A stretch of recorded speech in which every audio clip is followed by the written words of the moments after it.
The first line of defense against German attack is now a decaying husk, built over a century ago on this beach in Long Island. This is the story of Fort Tilden.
On a cold July morning, as the wind howled and the rain poured on the beaches of the Atlantic Ocean, we arrived at Fort Tilden. At the onset of World War I, a new threat roamed the seas of the Atlantic, the German U-boat. At the time, almost nothing could stop them. The fort would be built in the year 1917, and it would consist of several pillboxes, 2 giant batteries known as the Harris batteries, several munitions dumps, and railway lines connecting them all. The massive Harris batteries had huge cannons that were capable of firing a 16-inch shell up to 30 miles out to sea. The area just off the coast was also mined to help protect against U-boat invasion. Invasion of the U.S. mainland would never come during the First World War. However, during World War II, the fort would see new use. It would be retrofitted to resist any Axis invasion from the Atlantic. The Army would also reinforce and fill in the rear of each Harris battery. That way, their large guns could be turned around and fired on New York City if it ever fell into enemy hands. The Cold War would begin officially in 1947, and Fort Tilden would once again be called upon. Nike missile sites would be constructed all across the United States as a nuclear deterrent. For more information about Nike missile sites, we filmed a documentary about one in Ohio not too long ago. Hercules and Ajax missiles would be installed at the site, each with a nuclear payload capable of twice the destruction of the Hiroshima bomb. Fort Tilden had now become New York City's first line of defense against 3 world wars.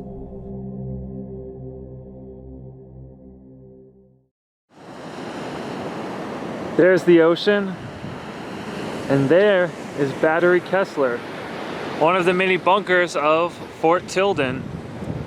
I'm gonna walk up here and just take a good old Carolina look-see. You can see graffiti all along the side of it. A lot of vandalism in these things, but it looks like it was filled in with sand, but You can see a little smokestack coming out there. Yeah, it's incredible. We really wanted to go inside, but I don't know how well you can see it on camera, but there's a metal grate blocking the entrance, and the other entrance looks like it was filled in, maybe, but I don't think there's a way into this one. That's okay. Still hear the ocean. So here's another one. Ooh, look, somebody left an American flag or something there. Here's another one of the batteries, the West Battery. And it looks like it's been filled in, but you can probably still get in there. There's a little entrance you have to crawl through. Wow. Incredible. We're gonna keep moving down. You can see little water droplets on top of the roof from the condensation and the rain and all that. Wow, this is so freaking cool. Wow.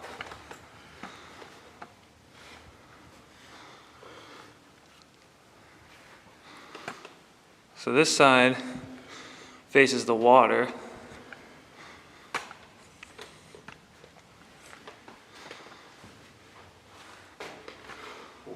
You alright?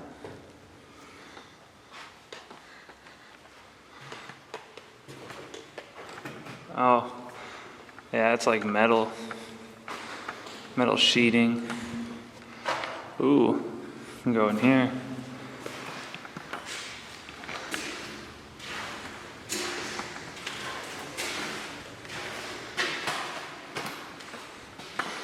It's just a little room.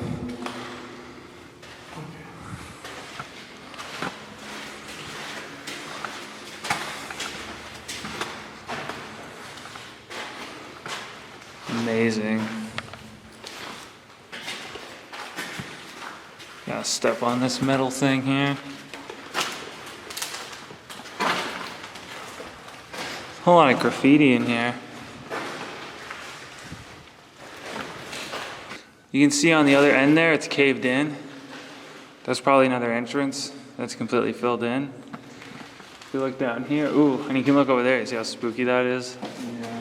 That's where we got in from.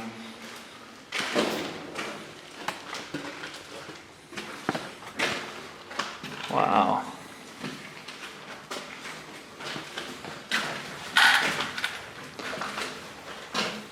An old electric box right there. Oh, another entrance over here. Look at this. I could be wrong, but I feel like this may have been the ammunition storage. I only say that because of the big iron doors. Yeah,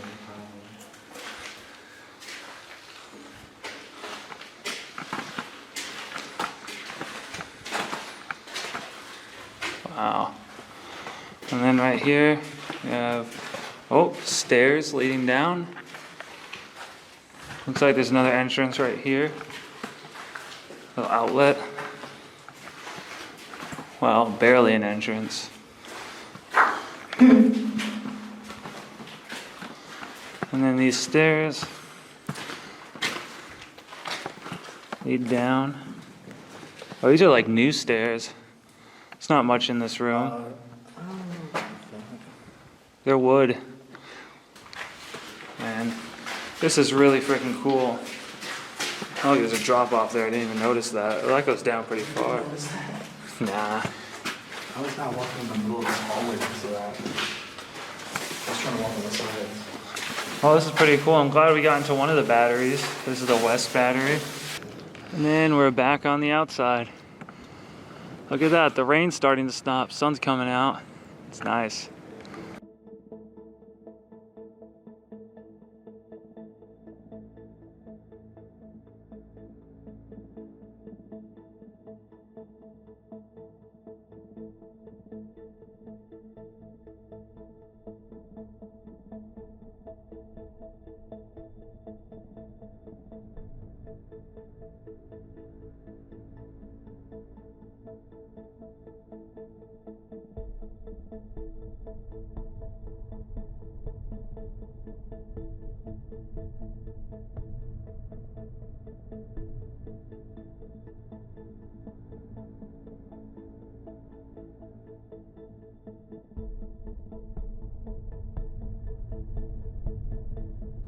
In 1972, the military would abandon Fort Tilden. All the gun emplacements would be uninstalled and moved, some of which were cut up and sold as scrap metal. The bunkers and gun emplacements were left to the elements, being covered by sand dunes and overgrown with weeds and bushes. Despite this, Fort Tilden is on the National Register of Historic Places, and it is on a public beach, although swimming is strictly prohibited. The beach also serves as a plover nesting area. They are an endangered species of migratory bird, who hatch their young in New York and fly south for the winter.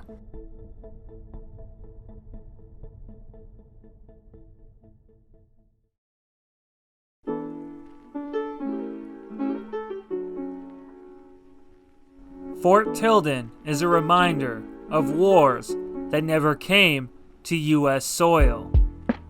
A forgotten concrete relic, overgrown on a barely traveled beach. Despite this, Fort Tilden's history is an integral part of New York's coastal defense system, and it will never be forgotten.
Dare me to streak? As soon as I hit record. It's like I knew.